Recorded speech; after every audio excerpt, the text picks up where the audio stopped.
Hello friend, welcome to export import learning channel.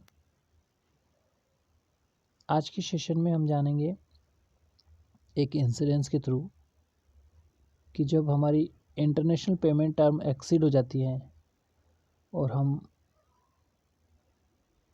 Bank में document नहीं लगाते हैं। फॉर एग्जांपल जैसे हमारे 90 डेज़ की पेमेंट टर्म थी, इंटरनेशनल पेमेंट टर्म, और हम 90 डेज़ के अंदर अंदर बैंक में डॉक्यूमेंट नहीं लगाते हैं तो क्या प्रॉब्लम आ सकती है, ये हम समझेंगे example of by road shipment. Okay, अब आप समझ सकते हो कि जो शिपमेंट्स हम करते हैं नेपाल, बांग्लादेश में हम बाय रोड शिपमेंट भेजते हैं। तो इस केस में होता क्या है, जो शिपिंग लाइन का केस होता है उसमें क्या होता है कि डिलीवरी जब ओरिजिनल बिल ऑफ lading में डिलीवरी ओरिजिनल डॉक्यूमेंट शो करने पर ही मिलती है। But in case of by road थोड़ा सा डिफरेंट होता है कि ऐसा नहीं है कि आप ओरिजिनल डॉक्यूमेंट उनको दिखाओगे तभी वहाँ पे गुड्स की डिलीवरी थी। इस केस में क्या होता है कि जो ड्राइवर होता है ट्रक का, वो चाहता है कि जल्दी से जल्दी ट्रक अनलोडेड हो जाए और मैं यहाँ से निकल जाऊँ। तो ऐसा जो शिपिंग लाइन के केस में होता है ओरिजिनल डॉक्यूमेंटेशन पेमेंट प्रोसीजर, वैसा बाय रोड में नहीं होता है। बाय रोड में सिंपली ट्रक अनलोडेड होगा और ड्राइवर वहाँ से POD लेगा, डिलीवरी की रिसिप्ट लेगा, प्रूफ ऑफ डिलीवरी रिसिप्ट, और वहाँ से निकल लेगा। ठीक है, तो इंसिडेंस के थ्रू हम समझेंगे इस चीज़ को। जैसे ही हमारे पास मंथली ब्रॉडकास्टिंग ऑर्डर आया था बांग्लादेश से,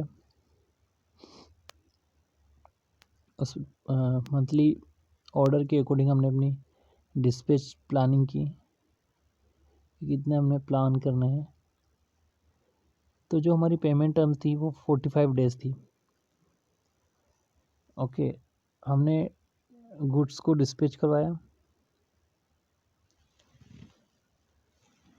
जब गुड डिस्पैच हो गए, सारे डॉक्यूमेंटेशन हो गई, हमने वहाँ से ट्रक को निकलवाया प्लांट से। तो प्रोसीजर क्या रहता है कि जो बाय रोड होते हैं इसमें हम CO सेल सर्टिफाइड करते हैं। नॉन प्रिफरेंशियल होता है, नॉट प्रिफरेंशियल। ठीक है, इसमें इंपोर्ट कंट्री में उस CO से कोई बेनिफिट नहीं होता है, सिर्फ एक सर्टिफिकेशन होता है कि goods are made in India. तो एज पर रिक्वायरमेंट हमने डॉक्यूमेंट प्रिपेयर किए, कमर्शियल इनवॉइस, पैकिंग लिस्ट और सर्टिफिकेट ऑफ ओरिजिन, बिल्टी जो ट्रांसपोर्टर ने हमें दी थी। ये सेट ऑफ डॉक्यूमेंट हमने ड्राइवर को हैंड ओवर किया। और जो हमारा कमर्शियल इनवॉइस था उसकी जो वैल्यू थी वो INR में रखी हमने। बैंक से टाइप था, ऐसा ही फॉरेन करेंसी में भी रख सकते थे, लेकिन इसमें जो हमारी पेमेंट करेंसी थी वो INR थी। और जो पेमेंट टर्म थी वो 45 डेज फ्रॉम द बिल्टी date, sorry invoice date. Okay, invoice date से 45 डेज़ के अंदर पेमेंट आ जानी चाहिए। अब इसमें हुआ क्या कि जो शिपमेंट थी हमारी वो एक्सवर्क्स थी। इसमें पूरा अरेंजमेंट जो था वो बांग्लादेश की तरफ से था कि गुड्स को हमारे प्लांट से पिकअप करके ले जाना। तो ट्रांसपोर्टर भी इन्वॉल्व था, वो भी उनका नॉमिनेट था। ओके, थ्रू एजेंट जो भी इनको मिला होगा, बट ये समझिए कि उसमें हमारा कोई रोल नहीं था। तो जो बिल्टी जनरेट हुई थी वो भी उसी के पास है। दूसरी चीज़ होता क्या है कि जो शिपिंग बिल जनरेट होता है कस्टम से, जब गुड्स लग जाते हैं आपके बॉर्डर पे, वहाँ पे कस्टम क्लियरेंस एग्जामिन होती हैं, फिर शिपिंग बिल जनरेट होता है। तो शिपमेंट एक्सवर्स थी। तो इस केस में क्या होता है कि जो CHA होता है वो बायर का होता है। तो बायर जब तक हमें डॉक्यूमेंट नहीं देगा, जैसे शिपिंग बिल नहीं देगा, बिल्टी नहीं देगा, प्रूफ ऑफ डिलीवरी नहीं देगा, हम बैंक में डॉक्यूमेंट नहीं लगा सकते। तो हुआ यूँ था कि यही केस चल रहा था। और जब हमारे पास वहाँ से बैंक के डॉक्यूमेंट बनाने के लिए जो ट्रक की रिसिप्ट होती है वो नहीं आई, गुड्स डिलीवरी की, प्लस शिपिंग बिल हमें लेट मिला, तो जो हमारी पेमेंट टर्म थी वो एक्सीड हो गई। पेमेंट टाइम थी 90 days from the invoice date. ठीक है, इतने टाइम पे हमें हमारी पेमेंट आ जानी थी बांग्लादेश से। लेकिन जो डॉक्यूमेंट अगर हम बैंक में नहीं लगाएंगे तो बैंक पेमेंट कैसे करेगी। ठीक है, तो डॉक्यूमेंट्स थे हमारे वो हमें मिल नहीं पाए कंसाइनी की तरफ से। फर्स्ट चीज़ ये कि जो बॉर्डर पे आपका कस्टम क्लियरेंस एग्जामिन होता है वो CHA भी आपका नॉमिनेट नहीं होता है, क्योंकि ये शिपमेंट एक्सवर्स थी तो इसमें CHA भी कंसाइनी का था, तो उससे हमने बड़ी मुश्किल से शिपिंग भी निकलवाया। 45 दिन हो गए थे। इसके अलावा बिल्टी भी मिल गई और सब कुछ मिल गया। अब हम देख रहे हैं वहाँ पे कि डॉक्यूमेंटेशन जो प्रोसीजर था हमारा बैंक में सबमिट करने का वो अब करेंगे 45 दिन एक्सीड होने के बाद। तो वो कैसे होगा, अब हमने डॉक्यूमेंट सबमिट कर दिए 45 डेज़ के हिसाब से बैंक में बना के, सेट ऑफ डॉक्यूमेंट मंगवा लिए। ठीक है, कमर्शियल इन्वॉइस 3 कमर्शियल इन्वॉइस और जो बिल्टी की कॉपी लगा दी 3। इसके अलावा सर्टिफिकेट ऑफ ओरिजिन और एक्सवर्स शिपमेंट है, तो इसमें हमने इंश्योरेंस नहीं करवाया था, तो इंश्योरेंस बायर की तरफ से था। इसके अलावा हमने लगाया इसमें पैकिंग लिस्ट, ओके, और बैंक लेटर, ये लगा के हमने भेज दिया। जब हम डॉक्यूमेंट हमने बैंक में सबमिट किए तो जैसे ही बैंक ने पेमेंट टर्म देखी 45 days from the BL date, उन्होंने डॉक्यूमेंट रिजेक्ट कर दिया और मेल डाल दिया हमें कि इसकी तो पेमेंट टर्म्स एक्सीड हो गई है।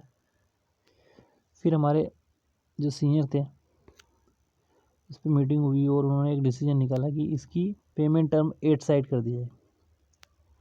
8 साइड का मतलब होता है कि जैसे ही गुड्स कंसाइनी को मिलेंगे फिजिकली वो पेमेंट कर देगा।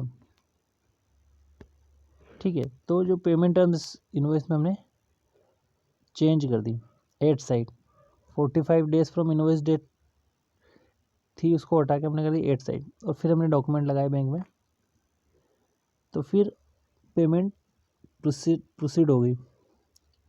तो समझने की चीज़ ये है कि जो डॉक्यूमेंटेशन प्रोसीजर होता है वो उसमें बैंक पूरी तरह से इन्वॉल्व होता है। अगर हम उसमें कोई भी गड़बड़ करते हैं तो बैंक हमें ईमेल डालता है सीनियर लेवल पे और हमारी उसमें क्लास लग सकती है। ठीक है, तो हमें इस चीज़ को पूरा ध्यान रखना है कि जो हमारी पेमेंट टर्म से विद इन पेमेंट टर्म्स ही हमें अपने बैंक के डॉक्यूमेंट सबमिट करने हैं, और कंसाइनी से फॉलोअप लेके हमें सारे डॉक्यूमेंटेशन पहले से प्रिपेयर करके रखने हैं।